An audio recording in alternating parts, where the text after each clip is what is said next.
Mislim, da ste se zdaj vsi vrnili z kosila, pa bomo lahko nadaljevali delovni dan.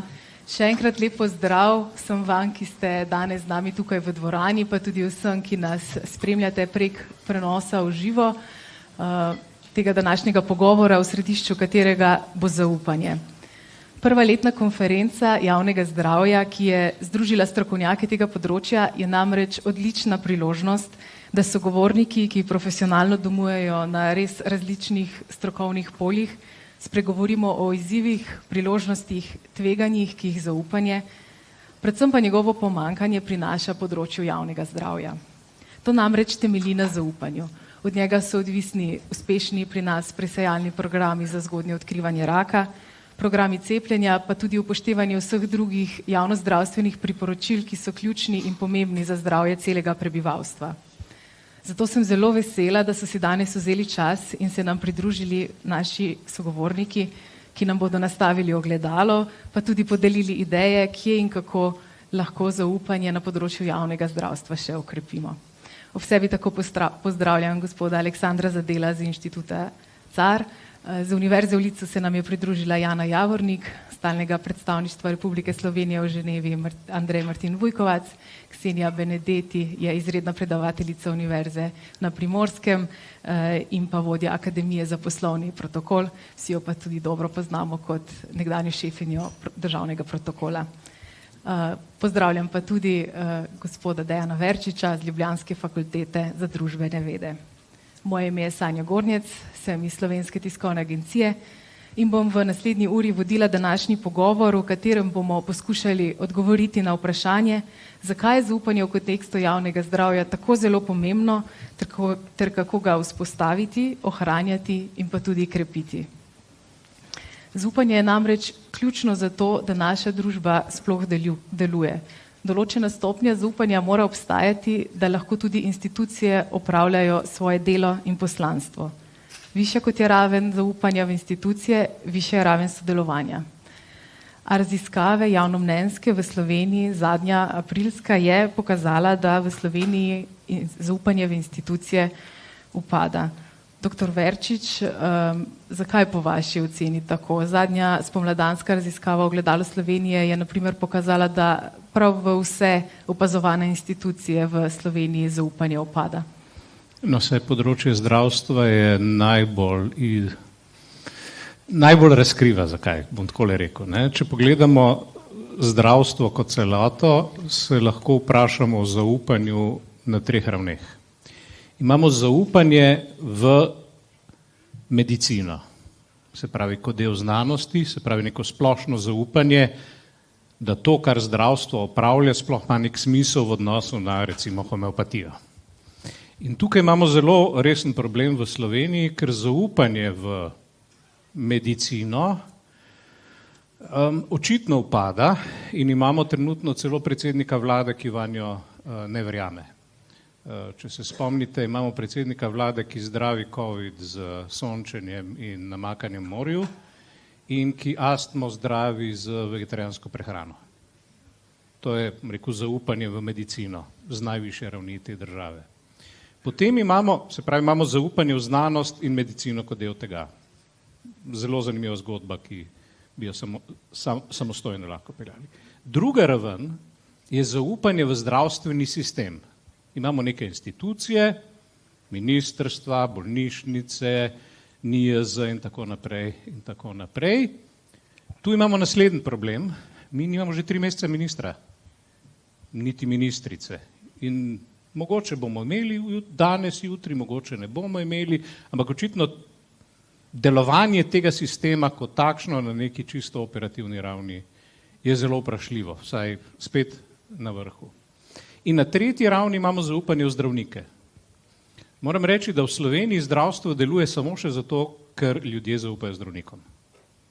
Je pa problem v tem, da tudi to zaupanje zadnje čase, ravno če gledamo Valikonove raziskave, pada in se bojim, da deloma pada tudi zaradi tega, ker obstaja nekaj interesnih skupin, ki so tudi znotraj vladnega sistema, ki aktivno razgrajujejo zaupanje v zdravnike. Če se spomnite, vse te različne objave zdravniških plač se običajno pojavljajo ne povsem na ključnih trenutkih, ampak vedno v nekih zelo izbranih trenutkih in običajno v nekih čudnih sumarnikih, ko gre za razne poračune. Tako da so te številke vedno takšne, da ljudje težko dihajo, ko jih vidijo. Skratka, mi na vseh treh ravneh, na ravni zaupanja v medicino, na ravni zaupanja v zdravstveni sistem in na ravni zaupanja v zdravnike, imamo dejavnike v tej državi, ki aktivno najedajo vse tri ravni. Zdaj pa, zakaj je to strašno? Zaradi tega, ker živimo v nekem času, ne samo mi, cel Zahod živi v nekem času, kjer bi mi morali o zaupanju se pogovarjati nekako na štirih ravneh. Imamo neko temeljno zaupanje, psihološko zaupanje, ontološko zaupanje, ki si ga otrok pridobi v družini, zato da je sploh sposoben normalno delovati v nekem družbenem prostoru. Na osnovi tega zaupanja se razvije neko medosebno zaupanje, zaradi katerega smo mi sposobni biti družbeno uspešni in delovati v družbi. Od tu naprej se pa začnejo zanimive zadeve. Imamo neko splošno zaupanje, ki je ključnega pomena za to, da moderna družba deluje. Mi smo odvisni od ekspertnih sistemov, vstopamo vanje in če nismo sposobni zaupati v delovanje teh sistemov in ljudi, ki so v teh sistemih, ti sistemi enostavno ne morejo delovati. Banalen primer tega je bančništvo. Spomnite se, kdaj ste kaj fizičnega v rokah držali o tem, da imate denar v banki. Mi dobivamo po nekih računalnikih neke prihodke, plače, ne vem kaj, banka pravi, da ta denar ima, ampak mi nimamo več tako, kot včasih si imel knjižico, pa je pisalo, koliko imaš denarja v banki. Danes mi bi lahko prišli nek dan na bankomat, pa bi otipkali svoj PIN in bi bankomat rekel, nimaš nič denarja. In je to zelo zanimivo. Pravzaprav mi ves čas zaupamo neke take abstraktne sisteme. In nič to je pravzaprav v zdravstvu. Ti moraš priti, moraš zaupati ljudem na drugi strani, da so zdravniki zares, se pravi, so študirali, imajo licenco, da vladajo svoj posel in tako naprej, sicer cela zadeva ne deluje. Ampak v času, ki gre že pa čez moderno dobo, imamo pa še neko višjo stopnjo zaupanja, ki je potrebna za to, da družbe na pospeških, kot je tudi naša, delujejo, to je Anthony Giddens imenoval aktivno zaupanje. Ti moraš danes v tem svetu aktivno delati na tem, da ti drugi ljudje lahko zaupajo. Nekaj, kar je včasih obstajalo skoraj da v intimnih odnosih, moral si biti pripravljen se razkriti, pokazati tudi svojo ranljivost in podobno, moramo danes početi tudi v nekih širših družbenih sistemih, enostavno zato, ker ljudje imajo dostop do tolikšnih količin različnih informacij o tej drugi strani, da morajo biti pripravljeni vzdrževati tisto temeljno, kar zaupanje je, in to je neko stališče o tem, da ti druga stran ne želi ničesar zlega. Ker to je zaupanje. Kaj je zaupanje? Zaupanje je, da ti pogledaš drugega človeka in mu boš zaupal pod pogojem, da ga oceniš, da on tebi pa ne bo nič slabega hotel narediti. Ampak če je zdravnik, pomeni ima še neka znanja in izkušnje, zaradi katerih ti bo celo pomagal.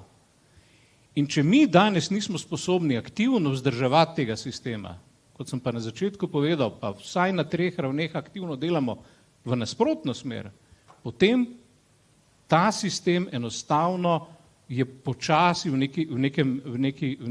neki imploziji. Počasi se seseda vase. In če tega ne bomo uspeli, jaz mislim, da v naslednjih 3 do 4 letih zaustaviti, potem bomo šele zares imeli krizo v zdravstvu. Kot rečeno, po moje v tem trenutku zdravstvo funkcionira, zato ker ljudje še zaupajo zdravnikom.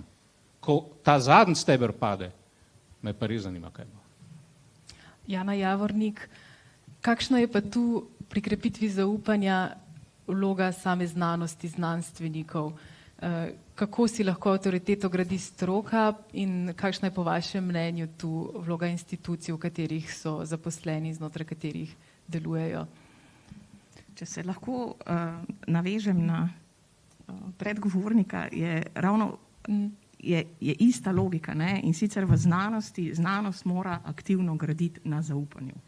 Namreč v znanosti, zlasti akademski znanosti, institucionalizirani znanosti, pogosto prevladuje prepričanje, da ljudje razumejo znanost in da ji morajo verjeti. Torej nismo mi v nekem dogmatičnem polju verjetja, smo v polju znanstvenega, objektivnega preverjanja. In se mi zdi, da je tudi v času pandemije, zlasti slovenska akademska znanost, tukaj na nek način padla na izpitu, ker je preprosto premalo gradila na tem, da bi ljudem, ki se nikoli niso ukvarjali z znanostjo, razložila, kako znanost poteka. Kaj pomeni, zakaj je znanost kritična, da je kritična do same sebe, da ima vzpostavljene zelo jasne mehanizme, ki tudi določena znanstvena spoznanja lahko zanikajo, jih ovržejo, in da je znanost nekaj, kar se razvija v času. In se mi zdi, da je ta razvoj se izredno pospešil zlasti v času pandemije. In kaj se mi še zdi, ne, da je zlasti Slovenija imela problem v tem, da ni gradila, ne samo da ni gradila na zaupanju in da doživlja erozijo zaupanja že desetletja praktično, spremljamo zlasti, če gledamo podatke zaupanja v javne institucije, ampak da tudi ne gradi na mreženju. In tukaj recimo tudi NIJZ zasluži na nek način kritiko, Ministrstvo za zdravje si zasluži kritiko, spostavljale so se neke ad hoc strokovne skupine, ne nujno znanstvene skupine, z izredno dobro misijo, ampak so bile izredno kratkotrajne. NIJZ, Ministrstvo za zdravje, morata zato, da postaneta bolj robustna in bolj na nek način imuna na hitro potekajoče trende v času velikih šokov, ne nujno samo pandemij, imeti vzpostavljene precej robustna omrežja, na katere se lahko zanesejo in na katere lahko kasneje računajo. Tako so se pa zdaj na hitro vzpostavljale neke ad hoc skupine in smo imeli, zlasti v Sloveniji se mi zdi, da smo se prvič tako na nek način eksplicitno začeli soočati z razliko med stroko, med znanostjo in med politiko. In ker smo pač tako majhna država, se vse troje zelo pogosto prepleta. In problem, ki ga tle imamo, in se vračamo nazaj na izhodišče zaupanja, je, kaj se zgodi, kadar se v znanost vpleta politika in kadar znanost nima dovolj moči, da lahko vpliva na politiko. Namreč večkrat sem to že eksplicitno povedala, da je napačno prepričanje, da znanost sama po sebi lahko karkoli spremeni. Znanost po svojih mehanizmih ponudi dokaze, ponudi alternative, ponudi možnosti. Zrela politika pa je tista, ki na to te dokaze mora analitično obdelati in se na podlagi teh dokazov sama odločiti. Ne pa tako kot recimo v primeru trumpizma, v primeru ZDA, se sklicevati in krivdo potem na to nazaj valiti na znanost, medtem ko je odločitev vendarle sprejela neodvisno od tega. Doktor Zadel, kako vsa ta obilica informacij in različnih stališč, ki prihajajo do ljudi, do prebivalstva, kako vpliva to na njihovo dojemanje institucij in do tega, komu lahko zaupajo? Jaz bi za začetek, pa da se tudi navežem na predhodnika, razmišljal o tem, da je treba ločiti med mnenjem in pol dejanskim vedenjem osebe. Mi imamo lahko osebo, ki je zdaj nekaj našpičena in potem ga nekdo pokliče in ga vpraša, kaj on misli o zdravstvu. In pol je reče, da je župo proti astmi. Okay. Ta oseba, ki je bila omenjena, sem videl, da je hodila zadnje čase z neko opornico in tako naprej. In verjetno mu to ni šaman naravnal. Je verjetno bil pri zdravniku. Tako da ena velikanska večina teh ljudi, ki ne verjame v medicino ali pa znanost in tako naprej, vozi avtomobile. In pol, ne vem, oni ne poznajo Bernoullijeve enačbe, vi, ki ste hodili v srednjo šolo, splošno veste, pretok tekočin. Oni samo špino odprejo in verjamejo, da bo pretekla pitna čista voda. Tako da ni nujno zdaj, da sem jaz vernik v znanost ali pa v Marijo, pač živim. Problem, in tukaj se mi zdi, da je pa ta debata na mestu, da je, ko se zgodijo take velike, tudi težko obvladljive stvari za eno državo, kot je bil ta COVID, ko pa dejansko se pokaže, da v bistvu eni ljudje, ki dvomijo v karkoli in še malo čakajo, lahko pa dejansko premikajo procese v družbi na tak način, da se potem zaradi njihovih izbir, njihovega dejanskega vedenja povzroči javno zdravstveni problem prve vrste, ko so recimo urgence najprej, pa potem intenzivne enote, seveda prepolne bolnikov, ki bi morda se lahko izognili takemu poteku bolezni, če bi predtem naredili neke ukrepe, ki jih predlaga recimo javno zdravstvo ali kakorkoli že. Ne. Tako da v takem običajnem dnevu, ko v bistvu moje mnenje meni čisto nič ne škodi, si predstavljate, nič mi ne škodi, ne, lahko rečem, če sem take volje, da ne zaupam komorkoli že. Ne, ampak tisto, kar bi morali biti vsi mi pozorniki, ali proučujemo javno mnenje, ali pa delamo z njimi in tako naprej, je, kako se ta masa ljudi odloča. In tukaj bi mogoče ponudil moj razmislek, ne, veste, ko minister za zdravje reče, da se je treba cepiti, on izhaja iz svojih ciljev, ki jih ima. On gleda statistiko cele populacije in ve, in njemu kaže rezultati, da če se bo toliko in toliko ljudi cepilo, bo toliko in toliko ljudi manj zbolelo, toliko in toliko ljudi manj umrlo. In ima popolnoma prav. Ma Jož in Marjetka iz Zgornje Kungote je Bela cesta, pa niste čisto sigurna, če ste del te statistike. In dvomi v to, da če se zdaj cepi, ker je zdrav, ker je v redu, ker bo imel tak in tak način življenja ali pa ne vem kaj, da če za njega to tudi res tako velja. In tukaj je pa seveda potem prostor za tukaj kontinuirano, to pomeni stalno prisotnost, prijazno prisotnost znanosti, če hočete, lahko medicinska ali pa katerakoli že, v naših življenjih, ki nas navaja na to, da seveda je razlika, če ti vzameš eno cepivo, ko si zdrav, od tega, da vzameš aspirin, ko te boli glava. Ker vsi ti borci proti vsem tem cepivom vzamejo aspirin, ko boli glava. Zdaj, kaj ima hujše stranske učinke? Če preberete navodilo, ko spijete aspirin, rajše ga ne spijete pol na koncu, če vas še vedno boli glava in pol, ko to spijete in tvegate vse možne zaplete, ki se vam lahko zgodijo, vas neha boleti glava in to je prav v redu, ne? In tu se potem lomi ta mnenje od tega, kako se mi vedemo. In klej ima Slovenija milijardo, dva taka velikanska projekta za časa z mojega življenja je kljub vsemu in ste ga vi naredili in ste sodelovali pri tem. Eno je to, da ko sem bil majhen, smo imeli vsi črne zobe, ko smo bili majhni, je res? Gnile zobe. Danes imajo slovenski otroci ene najbolj zdravih zob nasploh na svetu, je res? Definitivno. Zajček in vse te stvari okrog, ki so bile. Ne? In pa imamo podatek vaš eno najnižjih smrtnosti novorojenčkov. Ma to ni zdaj, ali jaz to verjamem, to so podatki, to ni moje mnenje, kaj si jaz mislim o zdravnikih, o ginekologiji, o pregledih pred rojstvom, po rojstvu in tako naprej. To mnenje ne šteje, ampak so podatki, ki kažejo, da je v Sloveniji zelo varno roditi enega otroka. In ko zaupamo zdravstvu na ta način, potem gledamo te otroke, ki potem rastejo zdravi naprej. Torej imamo veliko za pokazati, ampak grejo stvari na dolgi rok. Ves čas nekaj delamo, ves čas ozaveščamo ljudi, kako je zdravje, kako je, bom rekel, predzakonska spolnost pomembna, da je higiena, vse to, kar učimo. In to se potem pokaže skozi let. Ker samo še za na konec, da ne bi rad predolg, ne? Če mi rečemo, da se predstavljate, ko mi rečemo, da se razkraja zaupanje v znanost že 20 let. Zdaj, ali je bilo to zaupanje grozljivo visoko, ki še vedno gre ljudje k zdravniku, ne? Ali je to nerazumno visoko, nerealno visoko, ali pa prav se ne razkraja, no? Mislim, ne vem, ali pa se, jaz ne vem, jaz sem psiholog, jaz sem čuden, ni tak, ne sem res, samo če se nekaj razkraja 20 let, si predstavite, da imate vrč vode in 20 let dolivate in rečite to noter. Po 20 letih ni več nič tam noter. Pol sam homeopati še tam neki to uporabljajo. Ampak ni nobenega kisa več tam noter in prav se ne razkraja, samo malo poguma bi želel znanstvenica, se ne razkraja, upam. Se ne razkraja. Evo, malo zašel, hvala. Hvala lepa. Gospa Benedetti, nekaj smo zdaj že rekli o razmerjih med javnostjo in institucijami.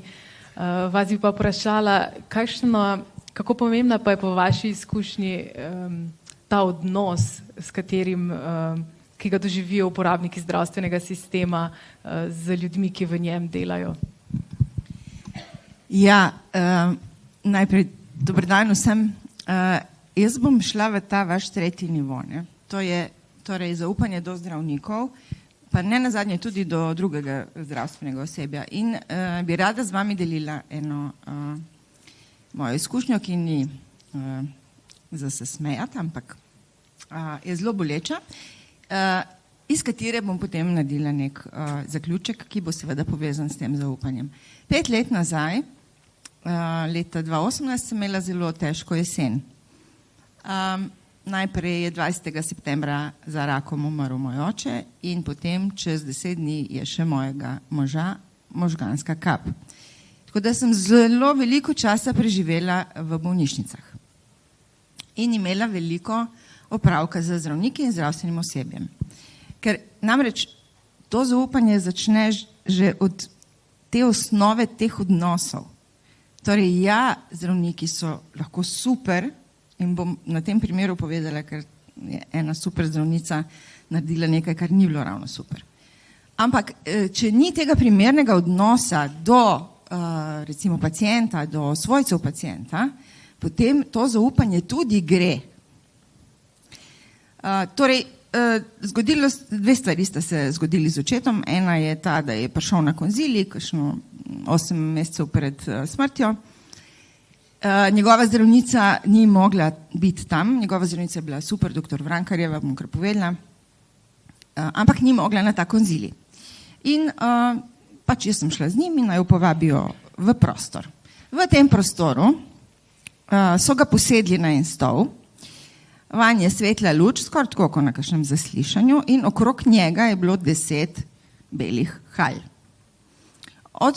Jaz sem stala nekje pri vratih, torej on je edini sedel, vsi ostali zviška dol na njega, na kar se je oglasila zdravnica, ki je verjetno vodila ta konzilij, in mu rekla, ja, ne, tako, zdaj pač ni več možnosti za zdravljenje, ne boš, da ste kar domov, pa živite pač, ne, vsak dan posebej, s takim tonom, kot zdaj jaz govorim.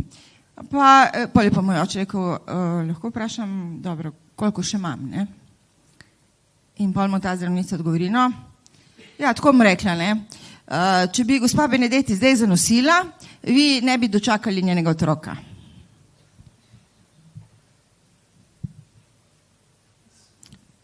Pustimo, da sem bila stara 50 let. Tudi če bi bila 30, tudi če bi bilo isto grozno, ne. In izkazalo se je, da je bila to super zdravnica. Torej, da bi morali zaupati, ker je bila super zdravnica. Po takem odnosu do mojega očeta je moje zaupanje bilo enako nuli. Nuli. Torej, ti odnosi so res izjemno pomembni.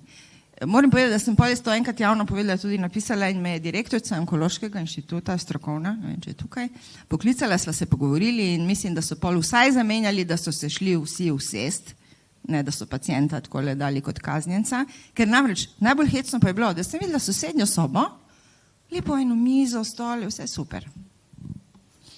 Tako da to zaupanje se mi zdi, da je povezano tudi z odnosom, ki ga ima osebje, ki ga ima ne nazadnje tudi predsednik vlade ali pa ministri, ki recimo z neko aroganco zaupanja ne bojo dobili, ne? Kar se pogosto zgodi.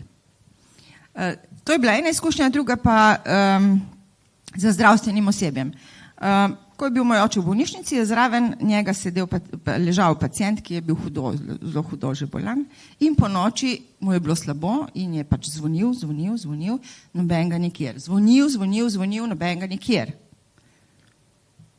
In pol je moj oče komaj vstal in šel gledat, kje je zdaj kdo, da bo temu človeku pomagal. Bilo je mogoče 10 ur zvečer. In kaj se je zgodilo? Gre po hodniku in vidi zdravstveno osebje, torej medicinske sestre, enega zdravstvenika, sedeti, tam je lučka gorela, ropotalo in oni so igrali karte. In niso šli pomagati človeku, ki je zvonil že ne vem koliko časa.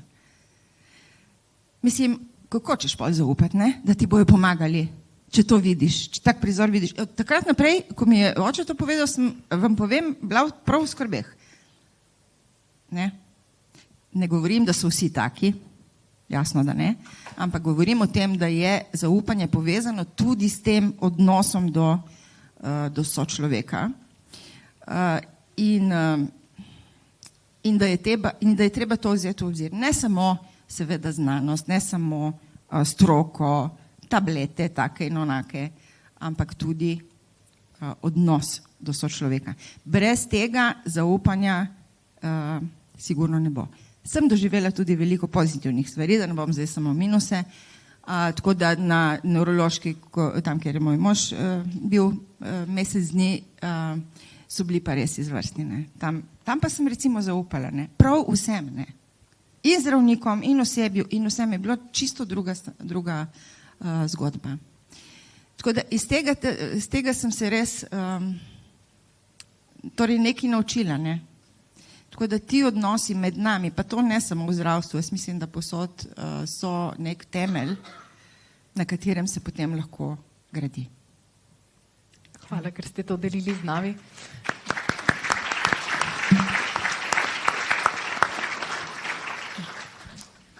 Gospod Vujkovac, vi ste po izobrazbi zdravnik, trenutno delate sicer kot diplomat v Ženevi. Imate pa tudi bogate izkušnje z delom v nevladnem sektorju, kjer ste v preteklosti tudi delovali na področju zdravstva. Pa me zanima, kaj glede na vaše izkušnje lahko civilna družba morda ponudi pri oblikovanju nekih javnozdravstvenih politik ali pa mogoče pri njihovem komuniciranju z javnostjo.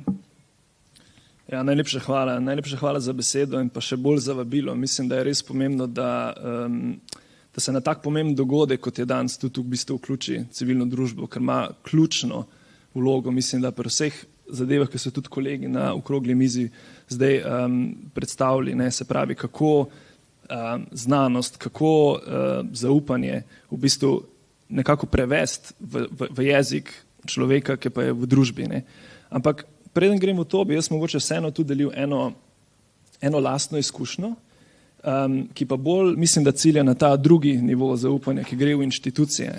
In da je v bistvu tudi v tej moji izkušnji pa bila ravno izkušnja z individualnim nivojem strokovnjakov, no pa v bistvu zelo dobra. Ampak kako je mogoče en razkorak med enim in drugim. Ne? In ste omenili, sem delal kar dosti v nevladnem sektorju, jaz sem se predvsem ukvarjal z zdravjem mladih, predvsem na preprečevanju zasvojenosti, se pravi tobak, alkohol, druge droge.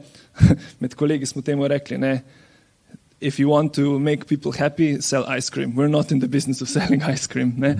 Se pravi, doskrat tako kar nehvaležno delo, ne? Praviti, ja, ne smeš tega, ne smeš tizga, to je treba umiti. Ampak no, že tukaj je eno področje, kjer nevladne organizacije mislim, da znajo povedati, predstaviti zgodbo na tak način, da je tudi za skupnost, za ljudi v skupnosti so ukrepi sprejemljivi. Tako da to je že ena stvar. Ampak jaz imam en konkreten primer, no? in ta prihaja iz leta 2018 in za nalašč sem zbral en primer, ki prihaja izpred COVID-a, tudi ker mislim, da zdaj v COVID-u se to veliko več o tem govori. No in takrat je prišla v obravnavo pobuda za legalizacijo konoplje. Ne? Smo slišali tudi danes komercialne determinante zdravja in tako in tudi tukaj neko, bom rekel, lovišče tobačne industrije, ampak ne glede na vse. In jasno, z javnozdravstvenega vidika je bilo že takrat veliko razlogov, zakaj bi bilo to treba umiti. In bil je malo nenavaden čas, prišla ena pobuda, tako je za njo še druga, vse se je dogajalo relativno hitro. Ne? In meni zgodilo se je, da pač ko so zakoni tudi v obravnavi in tako, da je prišlo do enega soočenja na televiziji. Tam je bil en poslanec iz ene stranke z enim predlogom, poslanec iz druge stranke z alternativnim predlogom in predstavnik nevladnega sektorja. Pika. Nobenega drugega ni bilo tam, ne? Nekaj manjka verjetno. Ne glede na vse, ta razprava je šla dalje, se je zaključila in zadeva je šla naprej. Od tistega dne, dnevno, klici, maili, medijske objave, osebna diskreditacija, ne, nekoga, ki poskuša govoriti v prid javnemu zdravju. In mogoče bi še tukaj podali, temu je še botrovala še dodatna okoliščina, da v tistem času ni bilo neke druge, bom rekel, objave, medijske, stališča, mnenja iz institucionalnega nivoja, na katerega bi se ga lahko jaz recimo v tistem primeru kot posameznik uprl. Ne? To je prišlo sicer malo kasneje, je prišlo, ampak par dni zatem je tudi premier Cerar takrat odstopil in je cela pobuda šla po gobe. Ne? In načeloma sem se jaz v tistem primeru, razen to, da sem imel res par posameznikov, na kogar sem se lahko obrnil, bodi si iz moje organizacije, tudi kdo iz inštituta, pa tudi kdo iz ministrstva, sem se lahko na nje obrnil osebno in so mi pomagali. Ampak tega institucionalnega podpore je pa ta stvar, ki je manjkala. Ne? In jaz se iz tega naučil 3 stvari v zaupanju, ki bi, če mi dovolite, v bistvu rad izpostavil. Ne? Prva je, poglejmo to zgodbo mladega človeka. Mlad človek je v fazi življenja, kjer se preizkuša, kjer gleda, a bo vedenje tega človeka potrjeno ali ne, a bo našel svoje mesto. Se na tak način izpostavi in jih praktično dobi po glavi, ne? Pa relativno malo podpore. A lahko zaupamo, da se bo še enkrat taka oseba bo šla na barikade, ne, ko bo treba. In ja, če bo dobil ob tem pravo podporo, ali pa če bo trmas, pa se ne da dopovedati. Ne? Ampak samo na prvo teh 2 stvari se lahko zanesemo in vplivamo. Ne? Druga stvar, ki mi je dala misliti, je, čigava odgovornost pa je to, da se takrat oglasi. Ne? Čigava naloga bi bila v tistem trenutku, če nekdo dela na področju javnega zdravja. Če jaz delam recimo na področju podhranjenosti, ne, preprečevanja podhranjenosti, pa ugotovim, da je glavni razlog tega revščina, a to pomeni, da bom začel delati na zaposlovalni politiki, ali pa recimo prej smo omenili gobavost, ne, je tam obstaja zaradi konflikta, oroženega konflikta, a to pomeni, da bom zdaj postal mirovnik. In odgovor, ki sem si ga dal, je ja, do neke mere ja. In to je ena stvar, ki sem se naučil jaz iz nevladnega sektorja, je, da se začenjajo prevzemati odgovornost za rezultat, ne za tisto delo, ki ga opravljam. Če imam jaz tam eno mlado osebo, ki ima duševne stiske zaradi finančne situacije in je rešitev to, da dobi službo, je to pot, da se ji pomaga. Ne, da bom naredil še 3 raziskave, zakaj je nesrečna, zaradi tega, ker to pač znam delati. Ne. In prosim, ne me razumeti, tukaj ni kritika nobenega posameznika v tej sobi, niti nobene inštitucije. Hočem reči, da potrebujemo boljšo kulturo dela javnega zdravja, da si stojimo tudi ob strani. In tukaj prihajam do 3. točke, se pravi, ob prevzemanju odgovornosti tudi, da se to, in to smo že večkrat zdaj slišali, da se institucionalizira tudi sodelovanje in pomembno sodelovanje z nevladnimi organizacijami. Ker tukaj mislim, da je, ko gre za prenos podatkov, ko gre za prenos politik, ko gre za prenos raziskav v nek jezik, pa v neke ukrepe, ki so na nivoju skupnosti sprejemljivi. In gre za sodelovanje z nevladniki v tem primeru. Ne? In tukaj mislim, da tudi ni samo odgovornost vseh inštitucij, ki so tam, to je tudi odgovornost nevladnega sektorja. In zaradi tega se v bistvu tudi bi rad toliko zelo zahvalil temu sodelovanju tukaj, nasploh organizaciji te konference, ker je to začetek enega sodelovanja, ki upam tudi, da skozi strategijo, ki se bo kreirala, da bojo nevladne organizacije tudi imele svoje mesto pri prevajanju vseh teh na eni strani potreb ljudstva navzgor in na drugi strani ukrepov ali pa politik navzdol. In tukaj vidimo vlogo nevladnega sektorja. Hvala. Jana Javornik, vi ste bili tudi članica sledilnika za COVID-19, ki je bil za marsikoga v tistem obdobju nepogrešljiv pripomoček za spremljanje epidemije. Tudi ta projekt je v bistvu nekako vzniknil iz potrebe v vrstah nevladnikov oziroma civilne družbe, če tako rečem. Kaj menite, da se lahko institucije, ki skrbijo za javno zdravje, morda naučijo iz tega? Takrat ste tudi sodelovali z Inštitutom za javno zdravje pri izmenjavi številk in podatkov. Je mogoče to lahko neka popotnica ali pa ideja za nadaljne sodelovanje? No, jaz sem bila, full disclaimer, jaz sem bila takrat tudi generalna direktorica za visoko šolstvo, tako da sem dejansko sedela na 3 stolih, pa kritizirala vse 3 istočasno. Ne. Zdaj, sledilnik se mi zdi, da zdaj imamo celo ime, ne, po vsem tem času, in sicer, da smo se šli občansko znanost, pustimo zdaj izrazje ob strani, ampak definitivno je šlo za to, da smo se pripadnice in pripadniki nekih institucij zbrali v neki neodvisni ad hoc skupnosti in prevzeli odgovornost ali pa pokrili tisto praznino, ki je nastala, ker je uradne institucije v času šoka, v času velike krize niso bile sposobne dovolj agilno, dinamično pokriti.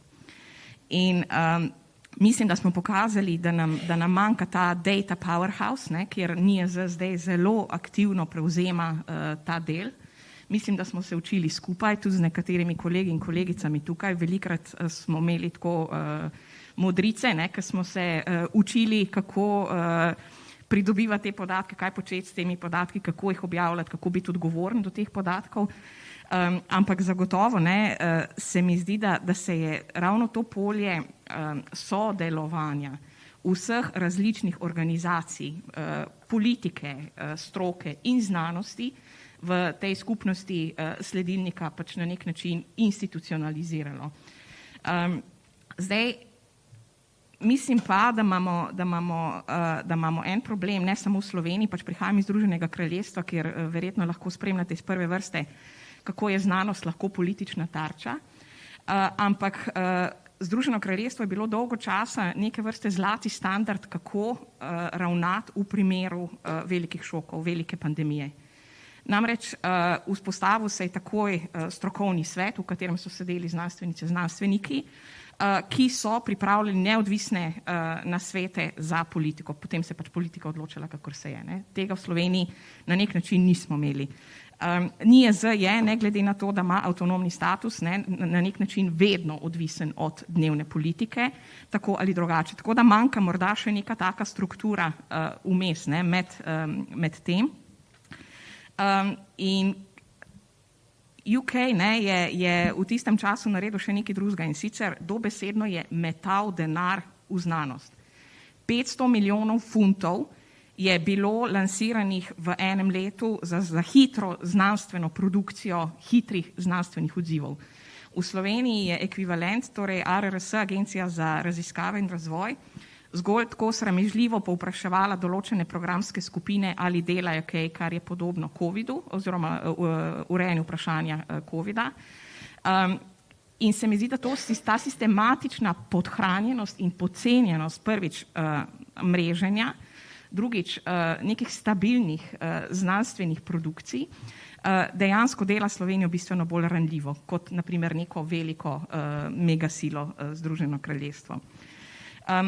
Plus, zdi se mi, ne, da smo pač ujeti v ta večni spor, tudi kako resna je grožnja. In seveda, ne, če se vrnem še na prejšnje vprašanje, Sanja, znanost ne, lahko pač najde rešitve na pereča vprašanja javnega zdravja, ampak je samo politika tista, ki pač večino teh rešitev res lahko potem spremeni v rešitev. Ne. In brez sistematičnega vlaganja v znanost je pač Slovenija izpostavljena izjemni ranljivosti tudi pred prihajajočimi pandemijami. Doktor Verčič, vprašanje za vas. Mogoče na začetku ste tudi govorili o tem nenehnem menjavanju oziroma nezaupanju v politiko zaradi nekih pretresov stalnih. Je tu še kakšno, če se malo poetično izrazim, upanje za Slovenijo, da bomo nekoč prišli do tega stabilnega, kontinuiranega, strateškega razumevanja tako politike in politike, ki bo razumela znanost in vse potrebe, ki jih ima? Meni se zdi, da v Sloveniji manjka makropogled ves čas. Mi smo tako kratkoročno usmerjeni ves čas, kot da bi neka kmetska tradicija prihajala na plan. Skratka, vidiš polje, pa vidiš letni čas, pa moraš samo to narediti, kar je potrebno narediti. Medtem ko večina problemov, ki nas zares tepejo, so pa dolgoročni. Ne? In zdaj, če pogledamo, jaz vidim 3 zelo resne zadeve, s katerimi bi se morali kot družba ukvarjati v tem trenutku, zaradi zdravstva, pa tudi cele vrste drugih področji, kjer enostavno nimamo odziva. Kot vemo, vlade menjavamo na približno 2 leti, 2 leti pa pol, ne, že je več kot 10 let, kar pomeni, da nikakršna stabilnost ni možna. Ne. Nihče ne uspe se niti naučiti delati, ko že mora oditi, in to seveda povzroča hude probleme, ampak z tega makropogleda se mi zdi, smo v neki dobi, ki se imenuje tudi hipermoderna, v kateri imamo naslednje 3 hiperprobleme, bom rekel. Prvi problem je hiperdemokracija, kot se temu danes reče. V resnici je to že Aristotel proučeval in takrat poimenoval demagogija. Ne? Razlika med znanjem in mnenjem, to, kar je doktor Zadel omenil, je blazno pomemben problem, ki se je v 20. stoletju zaostril. Imate Ortega y Gasseja, ki se ukvarja, španski filozof, takrat z vprašanjem upora množic, kot je to imenoval, ko pride množični tisk in naenkrat ljudje imajo občutek, da lahko vse razumejo. In vsi imajo mnenje vsem in vse lahko povejo. Prihod interneta v tem stoletju in tisočletju je to samo zaostril. In med covidom se je to videlo do konca. Ne? Ljudje so bili pripravljeni malo pogooglati in iti na televizijo in reči, to, da si ti študiral medicino 6 let, da si potem še, 3 leta stažiral, da imaš še 10 let izkušenj, je vredno točno tega, da sem jaz 20 minut googlal. In jaz enako vem kot ti. Ne? Moje mnenje je enakovredno. Imam pravico do svojega mnenja. Tudi boljše je mogoče. Ne, ampak kar je zdaj tukaj pomembno, zaradi tega, ker to razlikovanje med znanjem in mnenjem, ki je izjemno pomembno, ne, nič narobe, da imamo vsi svoja mnenja v politični razpravi. Ampak so pa stvari, kjer enostavno ni dovolj, da imaš mnenje. To bo velik problem zdaj pri obnovi popoplavni. Ne. Ti hiše ne moreš graditi na podlagi mnenja. Obstajajo stoletja zbiranja znanja, kje, kako, zakaj in potem znanstvenega utemeljevanja je potrebno temelje postaviti, ne, in kako se hiša zgradi, zato da se ne podre v prvem pišu dežja. Ne. Skratka, to razlikovanje med znanjem in mnenjem je blazno pomembno. In to razlikovanje, kot rečeno, od Aristotela se vleče naprej, ampak kar je internet prinesel je, da ljudje ne samo lahko to bruhajo na internetu. Pomembno je, da so med pandemijo v Sloveniji mediji to spustili vase. Vi ste na nacionalni televiziji lahko gledali ugledne kulturnike, recimo, ki so razlagali, da je nošnja maske ogrožanje otrok v osnovnih šolah zaradi tega, ker vdihavajo lasten ogljikov dioksid in tako jih država zastruplja. Ne? Vsi veste, kdo je to razlagal. Ne? To mirno smo lahko gledali na televiziji ure in ure. Tega pravzaprav do začetka tega stoletja nikjer v večini zahodnih držav niste mogli gledati. Obstajalo je nekaj, kar so teoretiki imenovali spirala molka. Največji bedaki, največjih neumnosti niso mogli v srednjih medijih govoriti. Pika. Ker jih enostavno novinarji in uredniki niso pripustili zraven. To je prva velika zadeva, ki se dogaja. In ima dolgoročne posledice, ker to kar traja. Se ni končalo s pandemijo. Ne? Ljudje imajo pravico do svojega mnenja. Se pravi, to je prvi problem. Drugi problem ob tej hiperdemokraciji je hipernarcisizem, ki je neka lastnost, ki se je razvila pri ljudeh in ta hipernarcisizem ima zelo zanimive nastavke oziroma posledice za javno zdravje. Ne? Kolega Mitja Vrdelja, ki je tukaj, nedavno doktoriral ravno na temo komuniciranja z materami na področju cepljenja otrok proti otroškim nalezljivim boleznim. Ne? Ena izmed zadev, ki jih je ugotovil in ki se mi zdijo blazno pomembne, ko se ukvarjamo s vprašanjem, kako ustaviti neumnosti. Ne? Danes ljudje ne cepijo več svojih otrok. Ne zato, ker ne verjamejo, da je to koristno. Oni vedo, da je, glavne matere, vedo, da je to družbeno koristno, ampak njihov otrok je toliko več vreden. Logika, ki jo znajo artikulirati, se glasi: cepljenje je izjemno pomembno, izkoreninilo je vrsto bolezni, ampak, drobni tisk iz tvojega aspirina, ne, vemo, da obstaja 0,, pa ne vem koliko decimalk, verjetnost za takšne in takšne stranske posledice cepljenja, ergo jaz svojega otroka ne bom izpostavila temu tveganju, zato ker večina drugih svoje otroke cepi. Se pravi, dokler je precepljenost 95%, zakaj bi jaz riskirala svojega otroka? Se pravi, družba absolutno več ni pomembna. Ne? Jaz sem še edini pomemben in moj otrok je edini pomemben in to se na različnih družbenih področjih začenja kazati. Ta hipernarcisizem.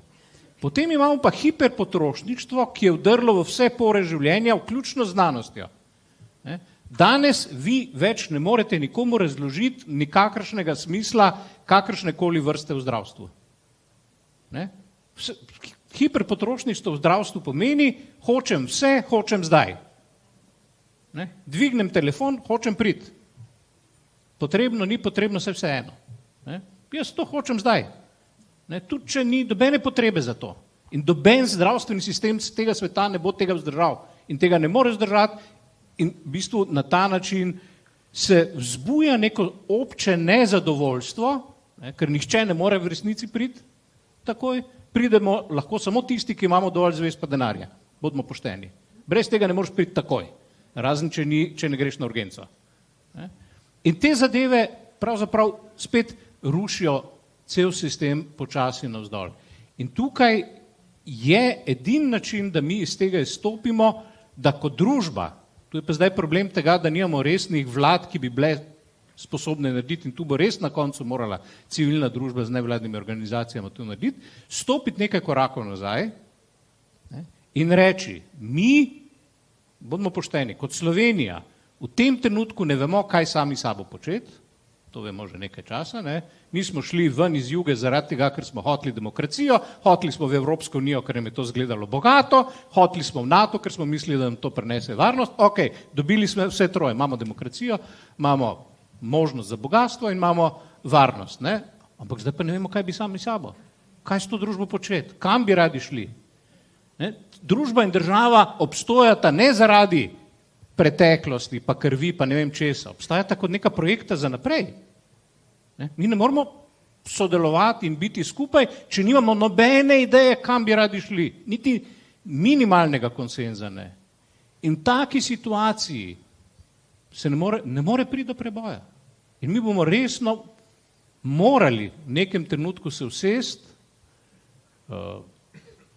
kot družba, dobesedno, ker politični sistem zaenkrat tega ne zagotavlja več. Ne? In se vprašati, v redu, zdaj smo tukaj, ne? Kako poskrbeti za to, da bodo nekatere zadeve delovale tako, da bo še naprej mogoče lepo živeti, ker ta Slovenija ima genialno lokacijo, smo relativno bogati, pravzaprav tukaj se živi, tisti, ki smo dovolj potovali, vemo, da se tukaj pri nas živi zelo dobro. V resnici ni dosti prostora po svetu, kjer se da tako lepo živeti. Dalo bi se boljše, ampak ne, kaj bomo zdaj naredili? In tu bodo, po mojem, morali vsi podsistemi, ne, resno premisliti, kako lahko prispevajo k temu, da mi nekatere zadeve spet postavimo neke malo bolj vesele temelje, no? Da bo ljudje imeli neko veselje do življenja. Mi ne moramo demografije obrniti, če ljudje nimajo veselje do življenja in če nočejo imeti otrok. Mi ne moramo enostavno imeti gospodarskega razvoja, če se ljudem zdi brez veze plačevati davke zaradi tega, ker ta denar ravno tako nekam kar zgine. Ne? Mi ne moramo razvijati znanosti, če ne bo nekega minimalnega razumevanja tega, kaj znanost sploh je, kakšna je njena vloga v družbi in kaj s tem, kar proizvaja, početi. In tukaj ravno NIJZ se mi zdi na enem takem križišču vsega tega sedi. Ne? Na eni strani pravzaprav je en močan ekspertni sistem, ne? Ki ima za sabo tudi neko tradicijo, ki je dobra, je povezan v politiko na eni strani in je povezan v družbo na drugi strani. In zdaj vprašanje, kako ne, to uporabiti kot neke vrste vzvod za premikanje recimo na področju zdravja. Ker mi imamo ravno zdravstvo je en tak tipičen problem. Imamo resen problem. Mi imamo trenutno vlado, ki je napovedala, da je njena največja reforma bo zdravstvena reforma. Danes verjetno, da v tej dvorani ni več nikogar, ki bi vsaj približno verjel, da se bo tu na tem področju kaj zgodilo, ker smo približno na polovici trajanja te vlade, če bo vzdržala do konca, kar pomeni, nima več časa za resno reformo. Ampak imamo pa resen problem v zdravstvu. In zdaj, kje so tiste točke, ki to lahko premikajo? Ne? NIJZ je ena izmed takšnih možnih točk, ki znotraj svojih pooblastil, znanj, zmožnosti mora nekaj premikati, zato da se vse skupaj ne razsuje. Ker kot sem rekel, mi pravzaprav počasi izgubljamo neke temelje, na katerem nekateri družbeni podsistemi stojijo.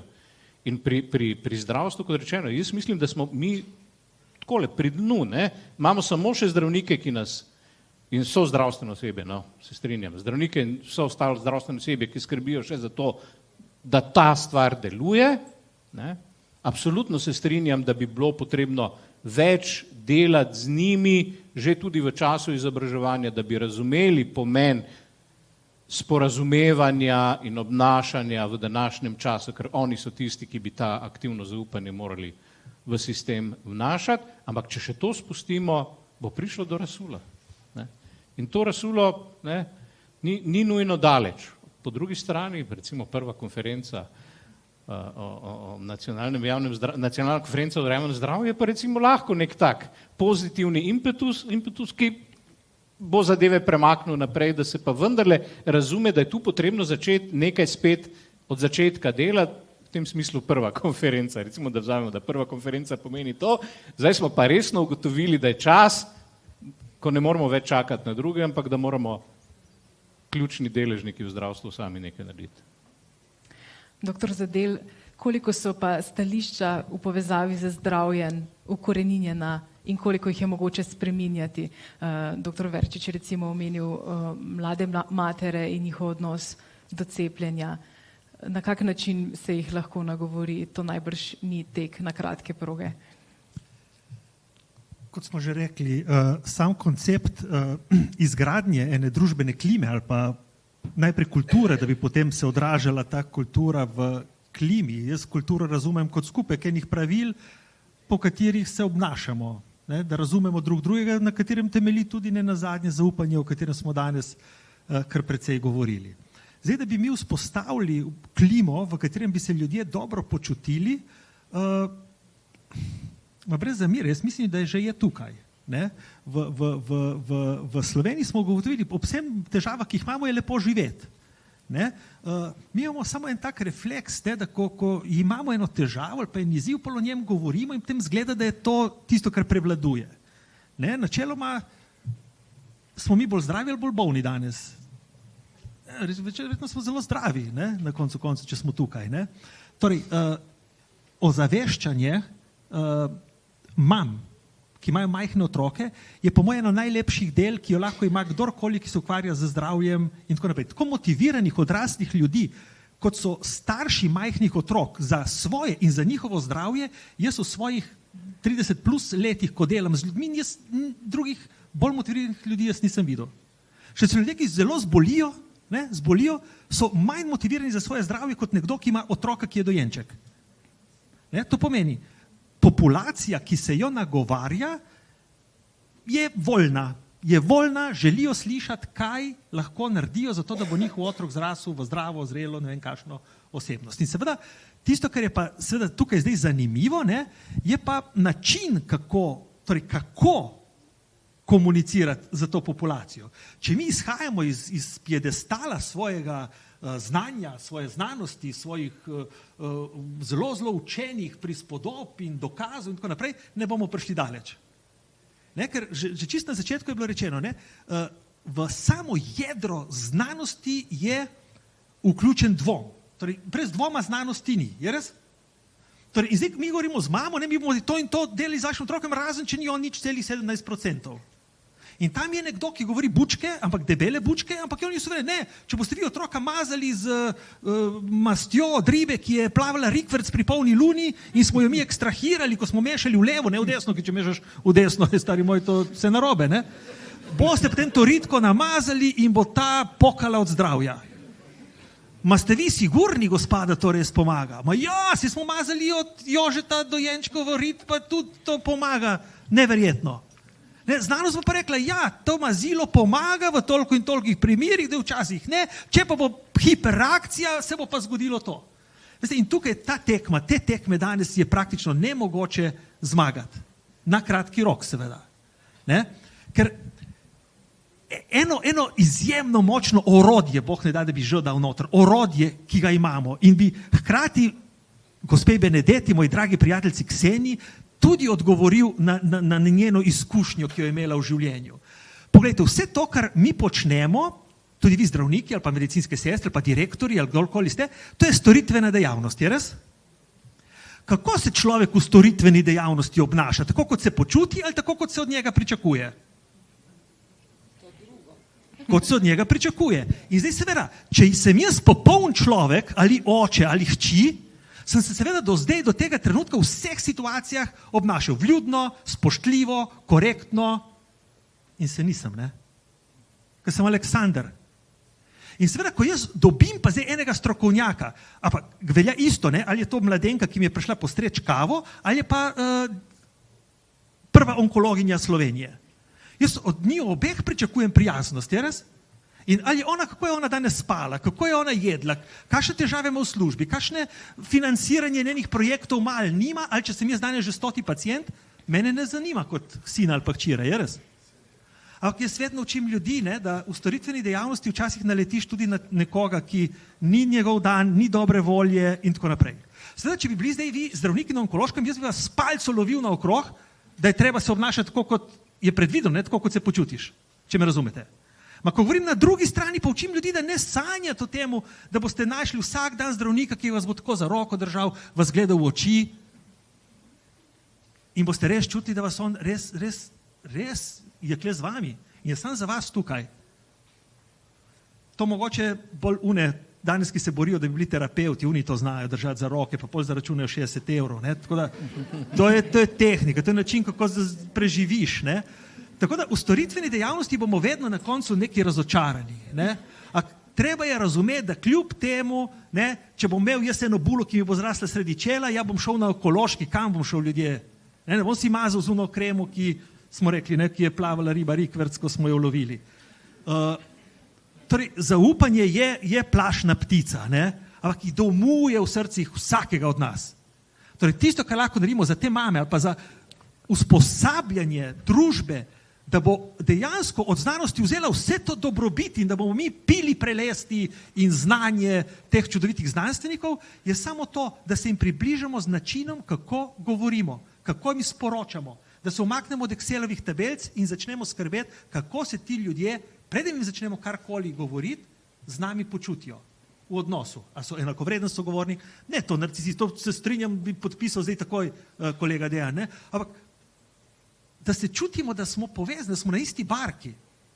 Ne? In tukaj imamo skupnega tega tekmeca, jaz nasprotnika Bog ne daj, ne? Ampak tekmeca, s katerim tekmujemo. Imamo ljudi, ki vse vejo, ki so že vse se naučili, imajo že vsa spoznanja, sicer na sebi, ne? Na sebi in oni vejo, kako je. Jaz mislim, da je to lahka tekma. Jaz mislim, da je zelo lahka tekma. Ljudjem, ko za tako naredi spodaj po hrbtenici, vejo, kam se obrniti. V Sloveniji pa še marsikje. Tako da, hvala to, kar delate in delajte dobro še naprej. Hvala.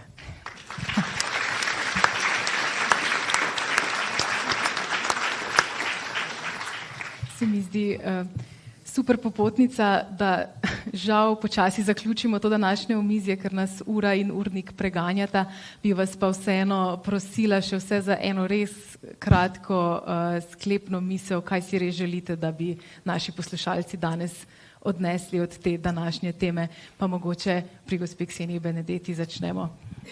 Ja, jaz bi si res želela, ne, res vse pohvaliti, kot je doktor Verčič rekel, da ste to naredili, to konferenco naredili.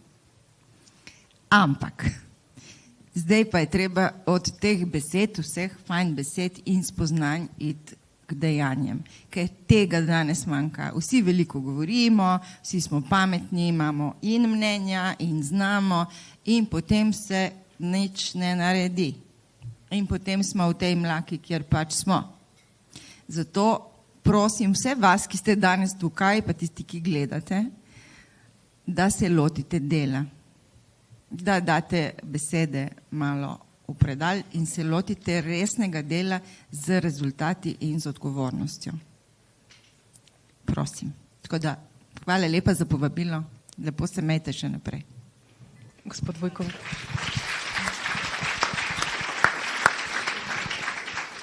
Ja, za zaključek bi jaz mogoče samo povedal oziroma predstavil to razliko tudi med zdravstvom pa zdravjem, ne? Velikrat je bilo tukaj povedano, ja, ko gremo v zdravniku, je tako, pa njim verjamemo. Iz javnozdravstvenega vidika, če tako pogledam, pa sploh jaz, ko sem delal z mladimi, če more do zdravnika, smo že pol tekme zgubili, ne? In iz tega vidika mislim, da se moramo zavedati in tudi to, kar je bilo v jutranji predstavitvi, ne, o promociji zdravja, se moramo zavedati, kdo so tisti sporočevalci. In to ni samo tisto, bom rekel, tradicionalno zdravstveno osebje, ki dela v inštitucijah, kot so bolnišnice in zdravstveni domovi. In tukaj moramo pristopiti do družbe, da, kot ste rekli, dosežemo družbeni konsens, da je zdravje na prvem mestu. In tukaj moramo delati z družbo. Hvala.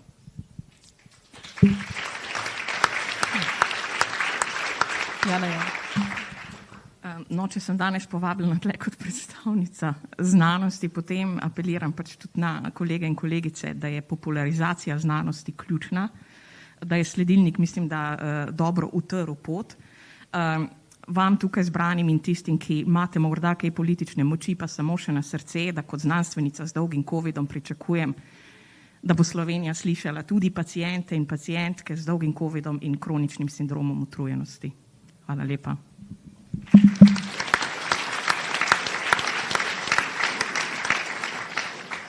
Profesor Verčič, še vas.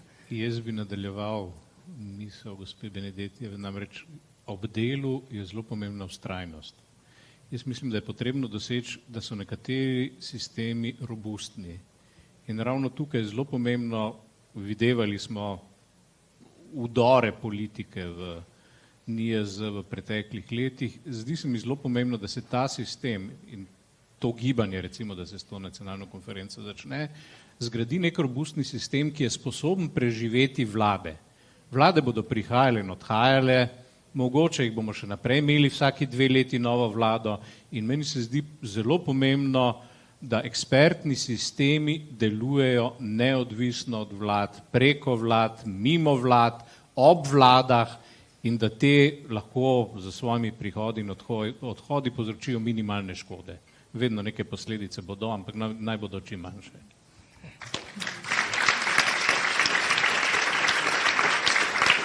Doktor Zadel, želite še vi kaj dodati na kratko? Jaz bi izpostavil izključno eno stvar in to sta 2. Ne? Red, delo in disciplina, so rekli včasih. Ne? Tako da meni ni strah ne pozabiti pri tem delu in vztrajnosti, da je treba včasih tudi malo počivati vmes in se regenerirati. Tako da vse dobro vam želim, srečno.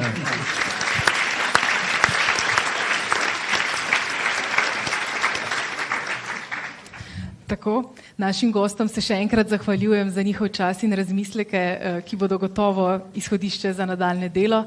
Jaz pa vam tudi v imenu Slovenske tiskovne agencije še naprej želim uspešno konferenco. Hvala tudi vsem, ki ste nas spremljali preko spleta. Želim vam lep dan in nasvidenje. Hvala lepa.